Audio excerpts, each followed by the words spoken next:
Adult Services Librarian here at the Westborough Public Library, and I want to say thank you to all of you for coming out tonight, because when you do, you support the library, and we appreciate that. So on behalf of the staff, thank you. I do want to give a couple of special thank yous. One to our library's Board of Trustees. We have some members here tonight. They're big supporters of the staff and our programs, so we're always very grateful for the work that they do. I also want to give a big thank you to the Westborough Against Censorship group, especially Brittany Jacobs. They were very helpful in spreading the word about this program tonight, so thank you very much. This is a program for Banned Books Week. That's an annual event that highlights the value of free and open access to information.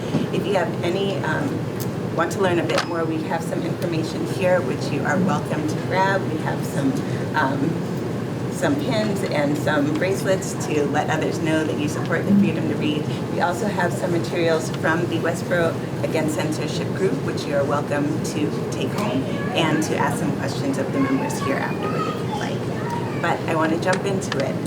We have a speaker tonight, Mr. Jeff Raymond. He is a journalist, formerly a columnist for the Millbury Sutton Chronicle, and currently an editor at the Brahmanville Tribune.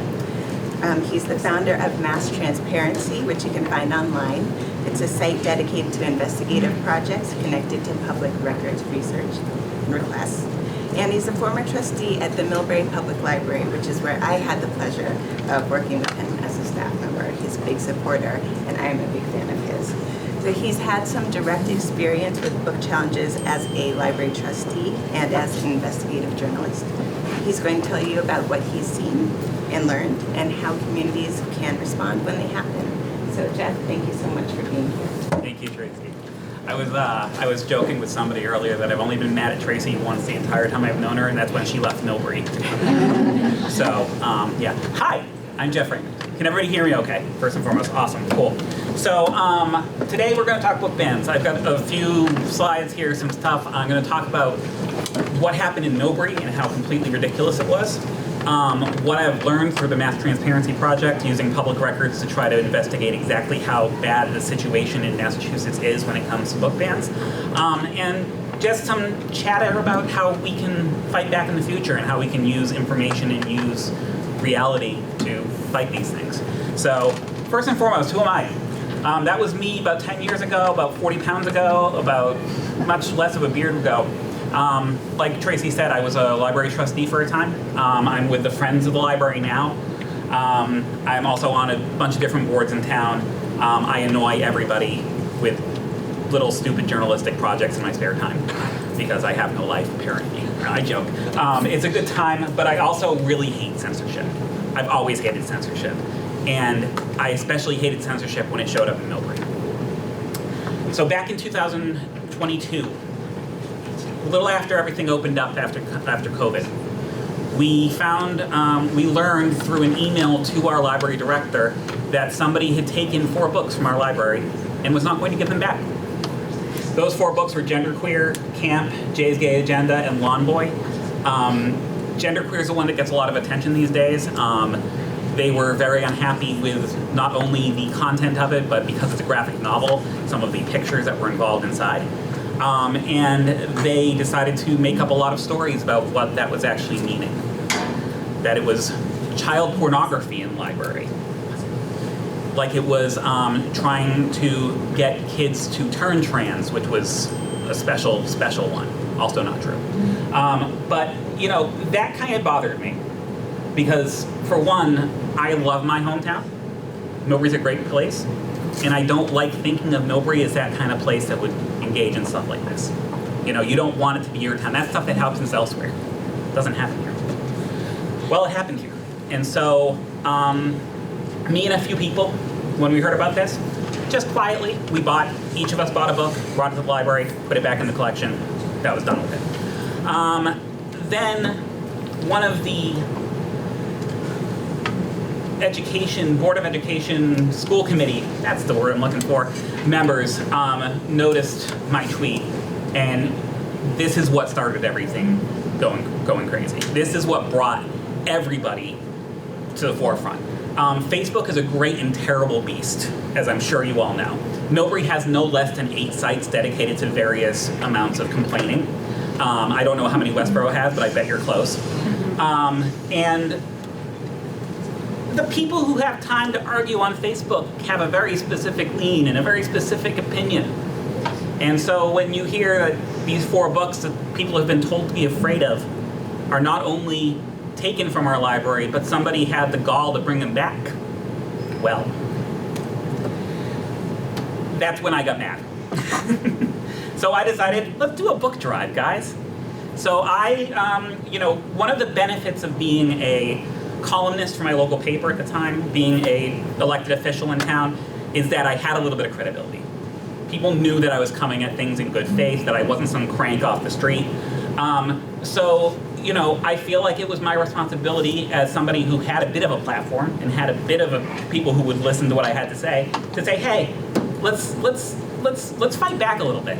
Instead of just getting these books back from Millbury, let's get them to every library in central Massachusetts. I thought I'd get 30.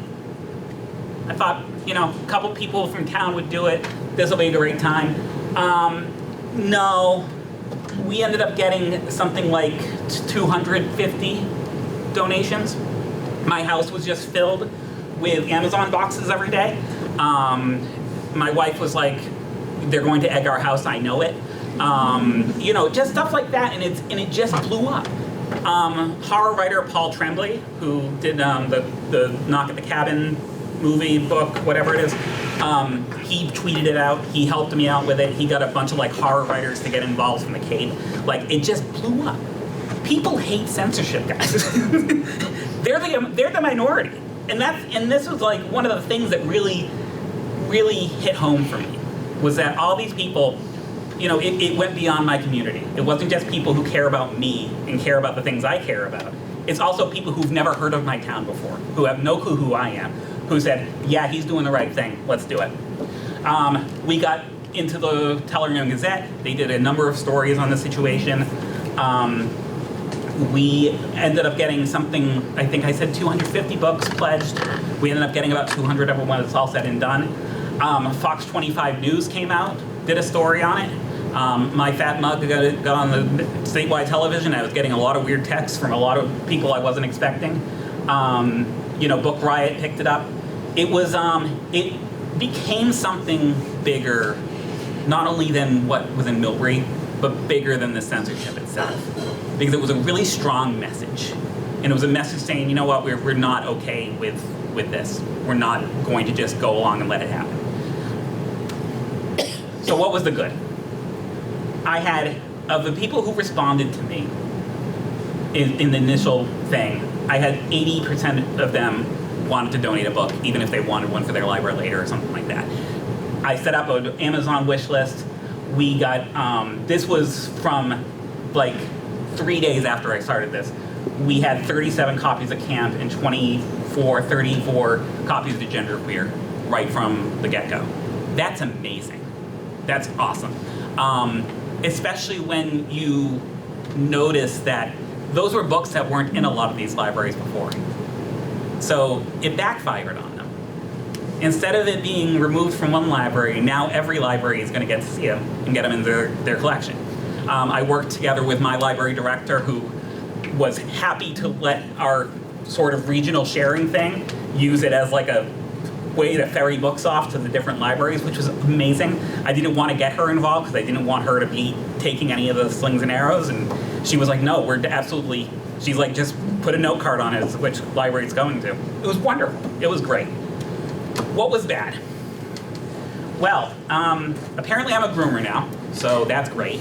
That was that was a big thing back in 22 when this was really hitting, where everybody pretty much thought if you were supporting these types of books, well, you must be trying to groom children into horrible things. That's, you don't even want to acknowledge it because it's such a stupid and ugly thing to say. But, I was getting absolutely, hammered on Twitter with these sorts of attacks, these sorts of things on Facebook. My favorite one was being added to a list called Probable Pedophiles, which, I kind of applaud the ingenuity, but, it's just, it's stuff like that. I'm just a guy just a guy who likes books. What are you doing? And unfortunately, some of you guys probably know the person goes by the name of Turtle Boy. Yeah, he got wind of this. So if you don't know who Turtle Boy is, I see some people who are shaking their heads. He is sort of like a rabble-rousing right-wing blogger in town who's not in town, in the region. He pretty much went all in on the Karen Reed trial recently. But before he made his money with Karen Reed, he was really getting involved in this sort of stuff. And everybody was like, hey, Turtle Boy, check out what this guy's doing. Oh, check it out. Awful, awful stuff across the board. And then he put this up on his website on a Saturday morning. Millbury man takes victory lap after soliciting donations of animated kiddie porn for local libraries. Let's just let one sit there for a second. Soak it in. Enjoy it. It was, this is one of those things where I didn't realize how much of a audience he had until people found my phone number online and started calling me over this. Until people started driving by my house and yelling pedophile out the door when my kid is outside playing. Stuff like that. And on one hand, it's like, this was not a fun week. I won't lie, this was not a fun week. But thank God it was someone like me who is kind of used to taking some abuse from people for having an opinion. There are people who do not deserve that sort of, nobody deserves this. But there are some people who do not deserve this who can't handle it. And it was really rough for a while. It's not great when you don't feel like you can go to the local coffee shop because the guy's telling people to, confront me and yell at me. I wanted to lay low for a little bit, and I did, but that's okay. Yeah, I mean, it was constant. It was constant and constant and constant. And, it's ridiculous. This was going to be a video. I'm not gonna play this video because I played it for myself this morning to remind myself as to what it was, and it is maybe one of the most vile things I've heard, and it was much worse than I remember.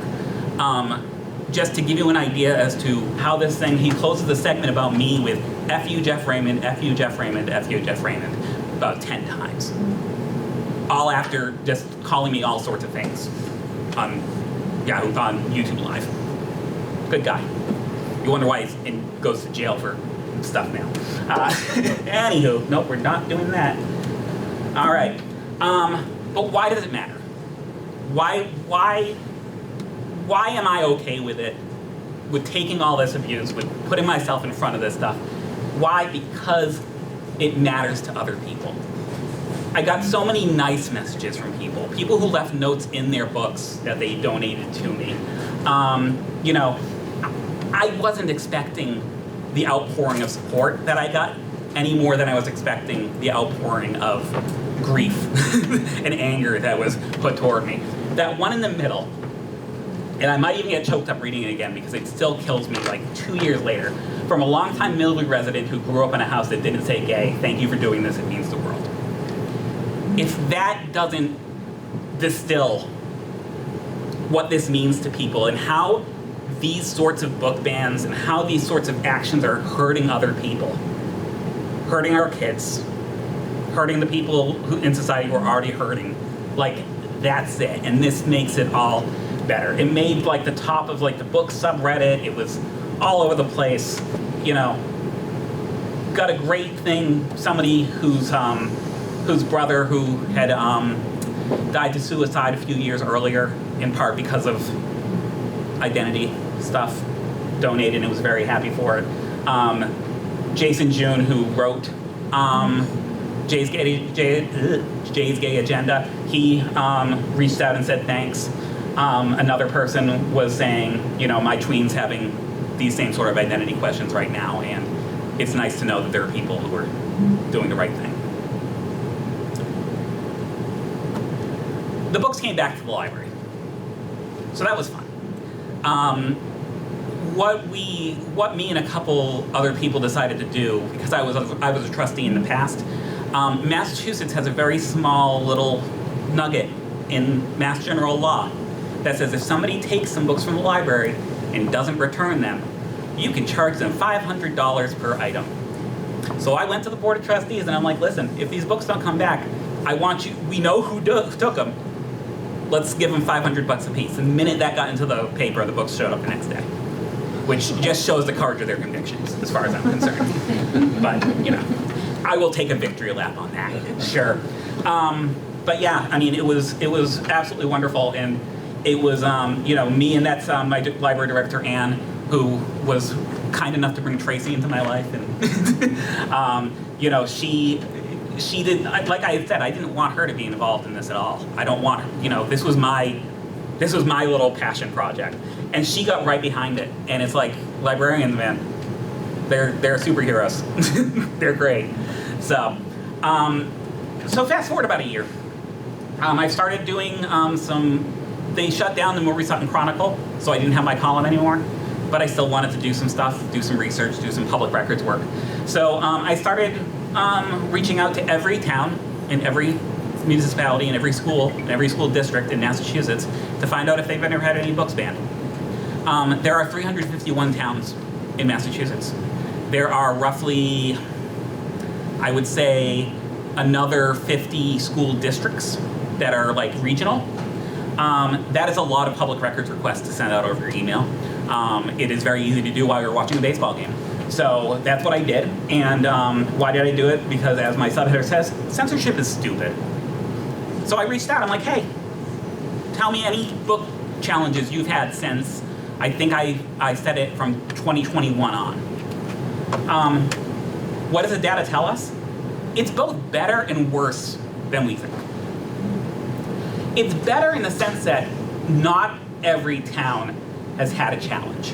This is an eye chart. Don't worry about reading this. You don't need to read this. This is just a demonstration. But some towns just aren't approaching this. And like, I had a lot of librarians write back to me and say, we have not had any problems, thank goodness. This has not been an issue. I'm so glad we don't have that problem here, But I was also surprised and shocked and a little disappointed at how many we've had. Between the schools and the libraries, of the ones, I had about 75% of the libraries write back to me. Legally, you're supposed to do 100, but I'm not that guy. Of those that wrote back, 125 schools or towns had some sort of book challenge over the course of that 2-year period. Westborough was one of them. Sorry, guys.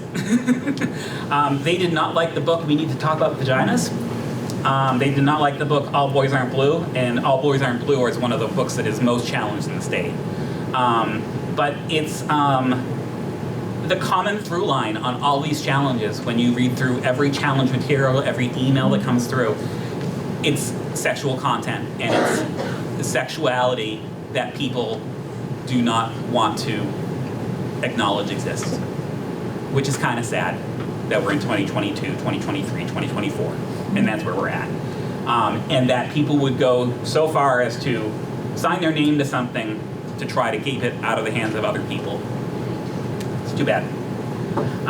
Attleboro, I'm shocked that town hasn't burned to the ground yet with the amount of vitriol that went on in that town in particular over their book bans. Their school committee meetings were overtaken by people trying to get books removed from their library. Hours and hours of school committee meetings that I was watching of people with printed out pages that they clearly got off of some centralized website because they'd never heard of the book before they decided they were going to speak on this thing. They put it, the news group in that area, WJAR, called it Crisis in the Classroom.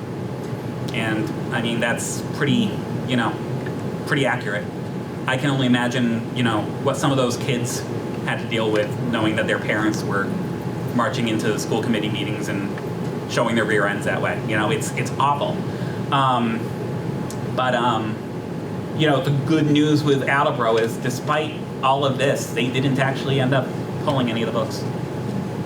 They kept it up. Good on them.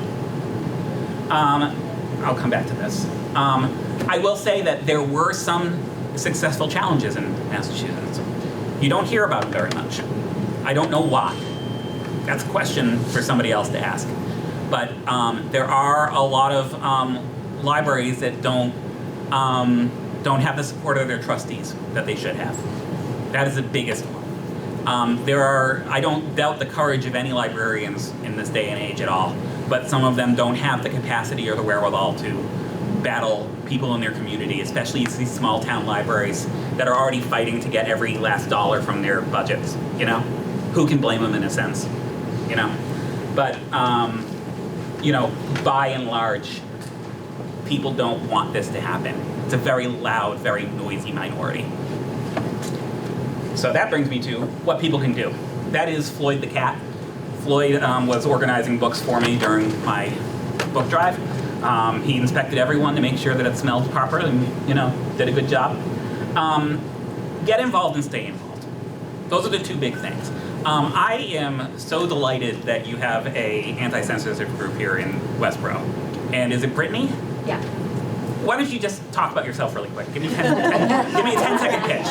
Do it. So Westborough Against Censorship, so we have an email list to sort of stay connected and keep people informed about censorship-related issues happening in town. And then we also have a banned book club where we get together, we read books, and we talk about, you know, what we're learning from them, what we're gaining from them, why someone might want to ban them.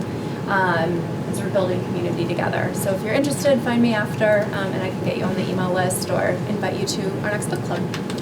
It is great that this exists, and it's like, you know, like I was one guy who had the platform and had the ability to go ahead and organize this. It's great that there are people in this town and people in other towns who will stand up for what's right and do the right thing and really show the sort of community building that libraries provide. It's a great feeling, and I'm very happy that Westborough has this. You guys are awesome, and I just look at that. You know, the other things you can do, support free reading and free expression. By all means, you know, banned book clubs are one thing, but you know, make sure you're taking out the books that people are complaining about. They're banning them for a reason. They really don't want you to read them. So that's more of a reason to read them, in all honesty. On the table over there, there is a pamphlet that was printed out by the library, the Library Bill of Rights Freedom to Read Statement. It's a great little thing that kind of centralizes the entire idea. I think she'll be able to hand them out, or he'll be able to hand them out. And there's that. But most importantly, don't listen to the haters. People are good people for the most part. And the people who are really loud about this and who really you know, are the most noisy and are getting all the publicity aren't the people who are in charge of this. They're not the people who are running for office, who are joining your library trustees, who fundraise for your book sales in a month, who come to events like this. They're not the people. You guys are. That's what you gotta know, you know? I love this quote from a librarian from Worcester. The library is generally one of the only parts of government left that everyone but a fringe few believes is a good thing. I love libraries. I love the old buildings that libraries live in, like this one. I love my library at home. I go there 3 times a week. They know me by name. You know, it's like, it's the best of us. And when we are able to support our libraries and make sure that they are protected when it comes to attacks like what we've seen the last couple of years, that improves all of our lives. So that is all I have for slides. I am happy to answer some questions as to like the data I've got, or you know, other tactics or things that I've heard about. But yeah, thank you all for coming.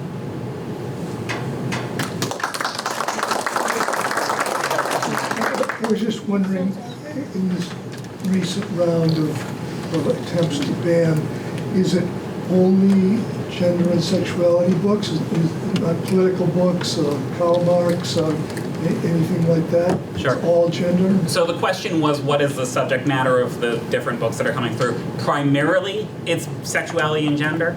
There is a pretty strong undercurrent of political, social stuff.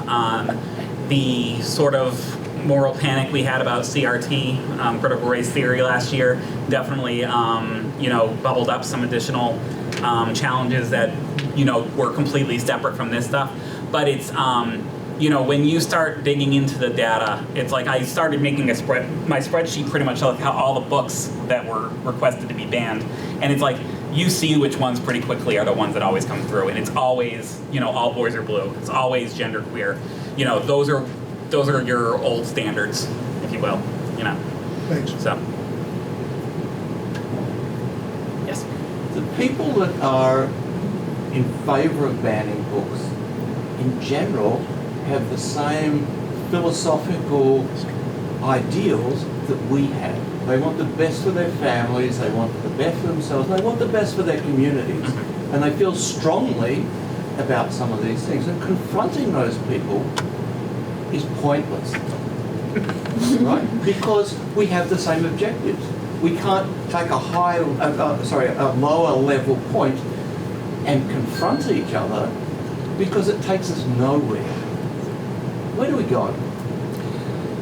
So, the doom and gloom, I joke. The question here is pretty much... Baseball bats are not part of the answer. Yeah. So the question was essentially, how do we meet these people who are, kind of aiming low, and we don't want to go low to fight them that way. If I'm phrasing it well enough. We agree with what we're trying to achieve. Yeah. Better communities, better families.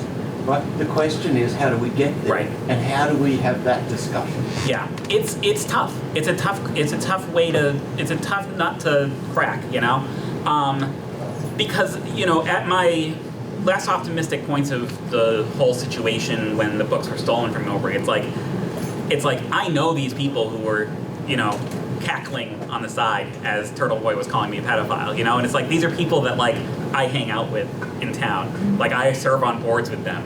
My son hangs out with their kid, It's like, I think that for better or for worse, think people are more than likely good. And I think to your point, they're coming at it from a philosophical perspective that may be justifiable in their mind, but is completely the wrong way to do it. And unfortunately, I think once you get into the point where you're talking about people who are calling people groomers and pedophiles and, calling people up at the middle of the night, those are the people who aren't your audience and who aren't the people who you can reach. But you know what? There are a lot of people who I knew that donated to my book drive that I would have never in a million years thought would have come around on it. And, sometimes it was they didn't like censorship more than they didn't like gay people. Sometimes it was they didn't want to support that sort of lunacy. But I feel I haven't lost the faith that we can talk to each other. It's been very hard the last 10 years or so, but I haven't lost the faith in that yet. So, I don't know. I'm always wanting to give people the benefit of the doubt. Jeff, thank you for this. It's pretty interesting. It's very clearly apt. But when accusations or foolishness goes online, it's important to remember that online means forever. Yeah. And I would suggest that responding to those people is beyond thank you for your opinion, and which I found the recent campaign was quite effective in shutting people down. Because people want you to respond to them doesn't mean you have to respond. Because basically, if you don't respond, you're denying them oxygen. Right. Or you're denying the concept of oxygen. And I'd like you to, if you kind of sort of agree with that, I'd like you maybe to expand on that and make some suggestions as to productive responses to these things, which don't have to be in the same mindset. arena as they begin. So the question is sort of, how to engage without enabling the trolls, so to speak, On one hand, when I was job hunting in 2023, it's not always fun to have your name in your hometown with one of the top Google hits saying you're a pedophile. That was an awkward conversation to have with my boss. But I know at the same time I'm not going to be able to reach Turtle Boy. That's not, you know, there are some people who, they're really great behind a keyboard and they're gonna wither the moment you talk to them in person. But the thing is, like, it's tough in a small town. Millbury's got 14,000 people. We're pretty small. My mother was the town clerk for a number of years. My uncle was the chief of police. Everybody knows me. I don't know them, but they know me. And it's like, you have these relationships with people that go far beyond any political or social media nonsense, you know? Like I said, I feel like people are genuinely good. And yeah, maybe they have a persona on Facebook that is offensive and stupid, but you know, there are people I can reach and there are people I can't. And I'd rather err on the side of I can reach them, you know? And if I'm giving them a little extra oxygen along the way, well, you know what? I think, you know, anybody who's that unreasonable, who's gonna take it seriously, take those sort of critiques seriously, is not someone I'm too concerned about having on my side. I don't know if that is a satisfying answer, but that's what I got for you. It's not, actually.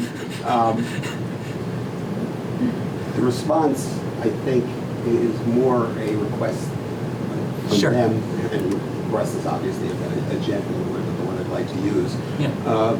But it's a request to give them a more obvious position in the community. These people are a small minority. Yes. Often, but they are a loud minority. Yes. They're not too bright very often. And That's your words, not mine. yes. Not disagreeing, But just saying. heartfelt words. Yeah. And they're not very good at seeing the other side of an argument. Yeah. For whatever reason. You know, there are agendas and sub-agendas here. But I would just suggest if folks see this, if someone, for example, is responding to something that you have put online, don't retaliate. Say thanks for your opinion, and that's it. And then, by virtue of the fact that you respond productively to other people who actually have something worth listening to say, you know, I think it becomes obvious what they're, you know, how much you value your opinion. That's No, that's a great feeling. I definitely identify a lot with that. I really do. Thank you very much.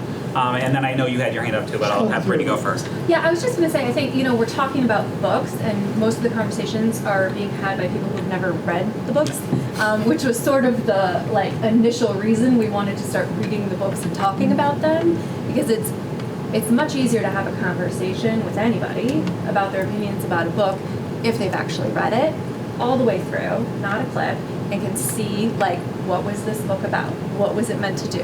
Who's the audience? Like, all of those things. And so when I started reading the books, it was much easier to then start having conversations about them. So I would definitely encourage you guys to, you know, pick a book that seems interesting to you and read it. So I will say, in terms of tactical stuff, Brittany brings up an excellent point.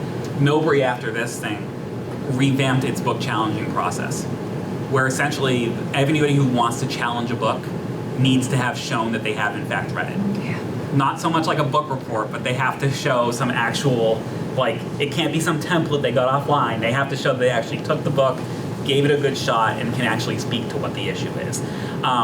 You know, it's to block off the sort of people who will not read it and who are just getting angry because everybody else is angry. The state legislature has been on and off working on trying to get more robust protections for libraries as well. I don't trust our legislature to do much of anything productive, but it's up there and people are listening to it. So there's that as well. I got to actually speak for 3 whole minutes at the legislature about book bans too, which was a good time. That's a bucket list thing for me. In the corner and then next to you. I was wondering, is there any formal or informal role of churches in this, either encouraging the bans or standing up and helping support you know, the resistance to the bans, or they're just on the sidelines? So funny, this is a funny aside. So I will say that, you know, Millbury has a very We have like 3 Catholic churches within like 2 blocks of each other. I went to Catholic school my entire life. You know, I'm not religious now, but like I have a lot of affinity for all of it because that's my heritage. That's where I come from. They were very quiet, which, you know, I think that was probably the smart move because I don't think there's a winning position for, you know, the sort of traditional churches when it comes to this sort of thing. They don't want to irritate their clientele, but at the same time, you know, they don't want to put themselves on the radar. I get it. The first ban actually was from somebody who works at a local church, is like the family. In Westborough, person. yeah. The Westborough one specifically was they're more of an evangelical-ish church, right?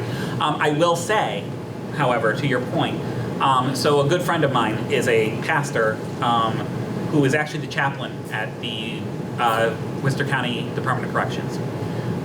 He is also part of the Charis community, which is sort of like a national charismatic church type thing. He was able to get them really rounded up and in favor of this sort of thing and really give some help. There are a lot of, I will call them progressive churches. You know, you've got the your church down the street, for example. Yeah, that really come around on it. But, you know, I was very pleasantly surprised at the traditionally conservative groups that were like, even if I don't love the messages in here, that doesn't give me the right to stop anybody else. So it was that was one of the many things that kind of warmed my cockles. Yes. A couple of comments. First of all, don't rule out the legislature completely because that's its own bias. Gotcha. Secondly, when we talk about the people who are in favor of banning books not being bright, the people who are on the front lines that we see are not very bright. But the people who are behind this, Yeah. who would like to wipe out whole populations, they're very, very bright. And they're masters of organization. And that's what I think we can't forget in our day-to-day small town interactions with people. The people who are being outrageous about books, they don't even know who they're working for. Mm-hmm. But they are working for people who are very, very dangerous to a democracy. Just a quick show of hands. Does the term Moms for Liberties mean anything to anybody? Yeah, and I've seen the groans from the audience. Those are the organizers that she is talking about. Those are the people who have, you know, cut their teeth on political organizing for various socially conservative candidates for decades, who are now taking that sort of grassroots activism that they learned during the Tea Party movement and applying it to our schools and to our libraries. And the fact of the matter is they're successful at derailing the conversation because we weren't expecting it. Like trustees in Millbury, for example. There's 2 retired people. One of them is a wonderful lady, but very old. One person who's, you know, just works for a healthcare company. One person who works for a nonprofit. These are not people who know how to handle angry people who have really odd viewpoints on books in the library. They're on the library board of trustees because they like their library and want to pitch in. You know? Meanwhile, you have these people who can come in here with the Moms for Liberty packets, who already have all the book bans online ready for them to fill out. There's Attleboro, if you go through the Attleboro list, it's like people just printed off the same page 8 times and signed them with 8 different names. It's ridiculous. They didn't even try. Stuff like that. It's you're talking about people who are just doing their best, who think that they have something they can give back to their community, and are just getting absolutely pummeled by people who are working an agenda. Run for something. Run for something. I'm going to go here and then back to you. So, in response to like, what can we do? A lot of what's happening is perception. It's a very, very small amount of people who actually oppose these books. There's a whole lot more of us who support it. But what we're seeing online and who's showing up to school committees, and who's showing up to events is the small minority. And so the perception is that those opinions and those voices have more weight than they do. We need to show up more than they do. And we need to show up to school committees. We need to respond online, not respond to them, but when you see a post online, say something supportive, say something positive. Not in response to them, because we don't want to give them their oxygen. But if there are more posts that are saying, yes, this is great, we support this, then there are the negative ones. The perception that people will see is that, yeah, there are more people who support it than don't support it. But when you don't say anything, you're giving them that power, and it looks like they have more power than they do. So get the t-shirt, show up to the meetings, right? Say something positive every chance you get online, and make us more prominent than that voice. And that's something everybody can do a little bit of. Thank you. That's amazing. I want to get to 2 other questions, but I'm actually going to throw a question back out at our teenagers in the group back here, because I'm very curious as to what the climate has been in the schools in regards to nonsense like this, because I don't have that context at all, and you're here, so I'm asking. Go, yeah. Well, actually, a week ago in our English class, we were doing just like the same exact thing about banned books, and we're supposed to do a presentation where we each got assigned one of those books. And I just think that that is like a part of the curriculum now, so yeah. Awesome, awesome. What book did you end up with? Well, I got assigned To Kill a Mockingbird. It's Awesome. An older one, but I'm sure some of It's these... an older one. Yeah, That's a great story. yeah. But I did see some of these books there too. That's cool. Good for you. Not to put anybody on the spot, but if anybody else wants to chime in. You look like you might want to, right in the middle. Yeah, you do. Yeah, yeah. I don't know. I mean, I haven't really talked about banned books in my classes much. I really wish I did, because this is super interesting. But I don't know. We haven't really talked about it in our classes. Okay, cool. Last call. I'll stop harassing the teenagers now. The kids are all right, see? Right in the back. You have a question? Yeah. When they said that book and laughed at it.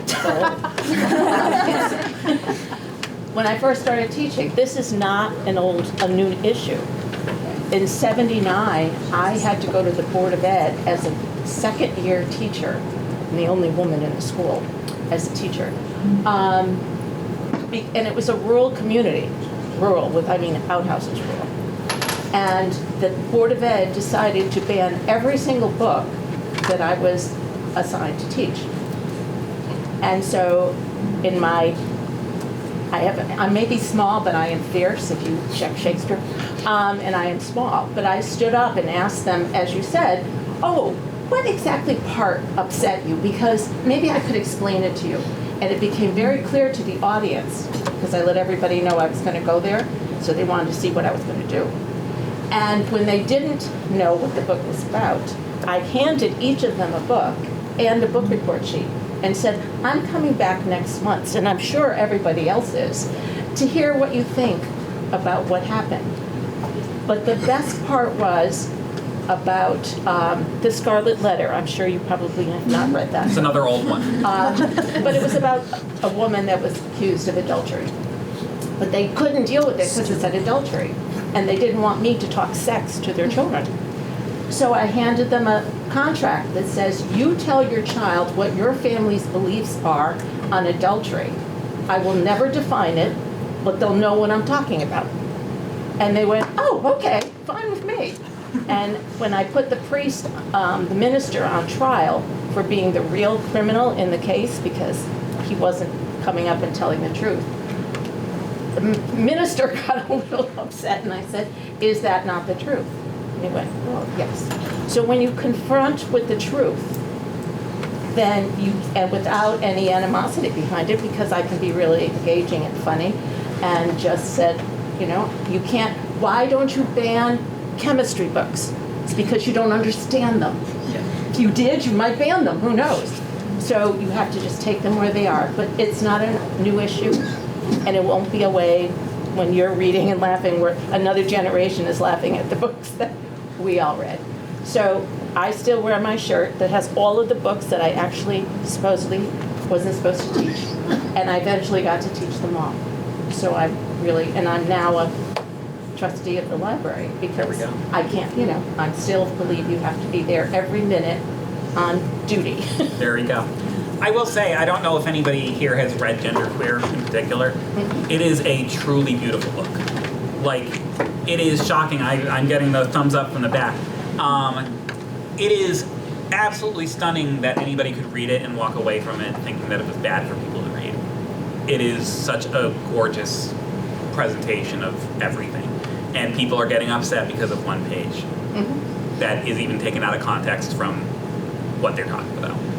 Not great. But, I mean, I'm right there with you. You gotta, more what you're saying, really. You gotta push back a little bit. Did you have another one first? No? Okay, go ahead. Yep. Yeah, so I'd like to relate to, I agree with everything the previous commenter said, except where she said about truth.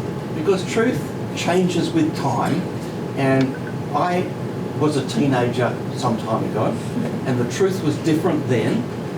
I have a teenager daughter now, and her truth is very different to the one that I grew up with.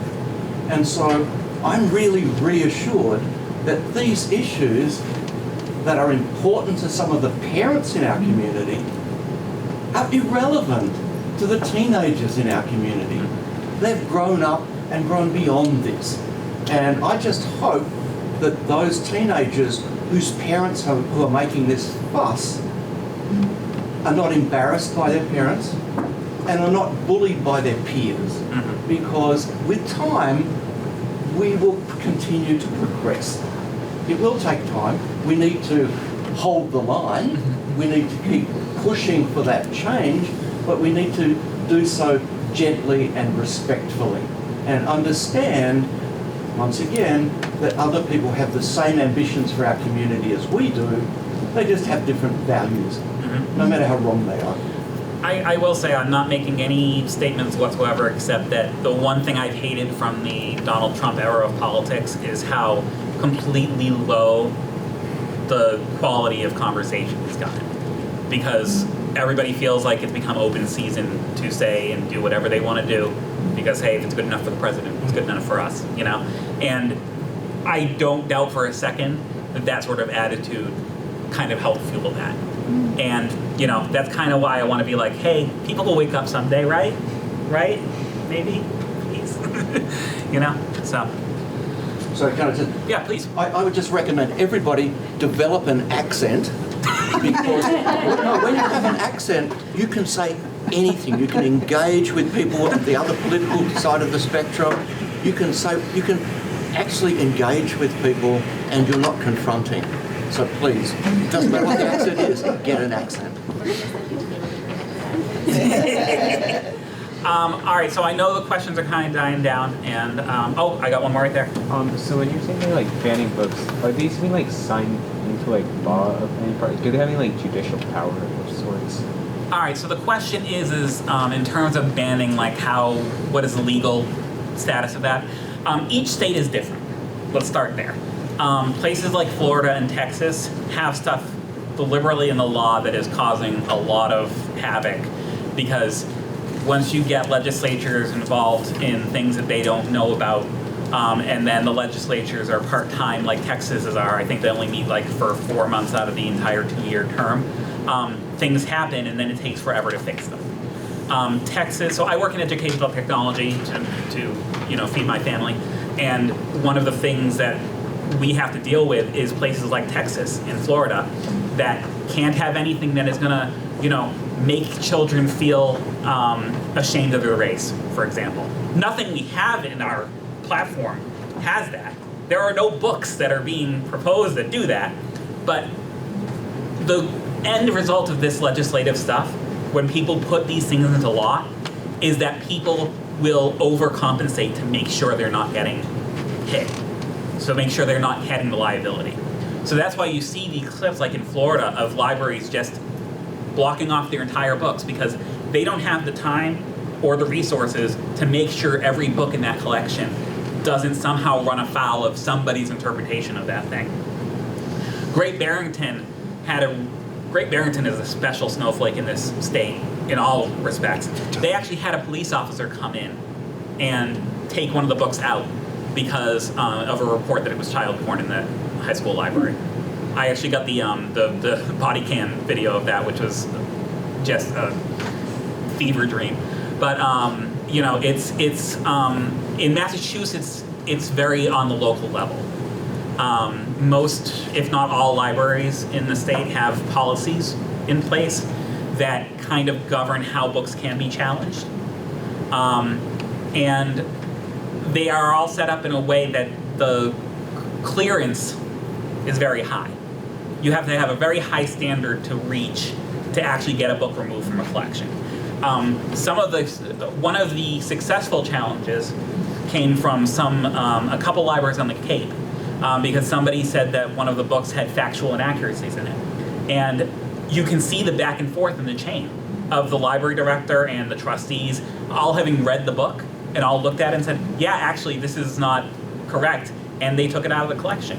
That's a good reason to pull a book out, you know? But that doesn't mean we need to do it for Jay's Gay Agenda because we don't like the word gay on the cover. So, but places like Texas and Florida will do that. It used to be that Massachusetts was the worst. I mean, if you ever heard the phrase banned in Boston? Yeah. I mean, they had a watch and ward society in the late 1800s, early 1900s that hundreds and hundreds of people trying to root out books they didn't like in the libraries and in the public use. So it's, you know. Listen, 8 million witch trials back in the 1600s, you know? Yeah. Now it's a tourist trap, but, you know. So it's, you know, the good news is that in Massachusetts, legislature is looking into kind of reinforcing that a little bit, but that's why being involved in your local library, either as a friend or as a trustee or just as somebody who cares, is so important. Because we're the ones who need to step up when these problems come in. So thank you all for coming out on a Wednesday night. This was pleasant and lovely, and you guys are great. This is the first time I've given this in person, so I hope I didn't bore you too much, but thank you. I will happily sit around and chat with you guys a little more while you're here. I know we close at 8, but you know. By the way, you all know it already, but she is a rock star, and I love her so much. Thank you. Thank you everyone again for coming out. Really appreciate it. We do have some printouts of information from the American Library Association about banned books and some of the top 10 banned books. You'll see some of the things that Jeff was talking about certain themes that were very popular for being banned. But again, please browse, please continue conversations, please continue supporting the library and having what may be difficult conversations. But thank you again, Jeff, so much. Thank you for having me. Thanks for coming, everybody. Thank you.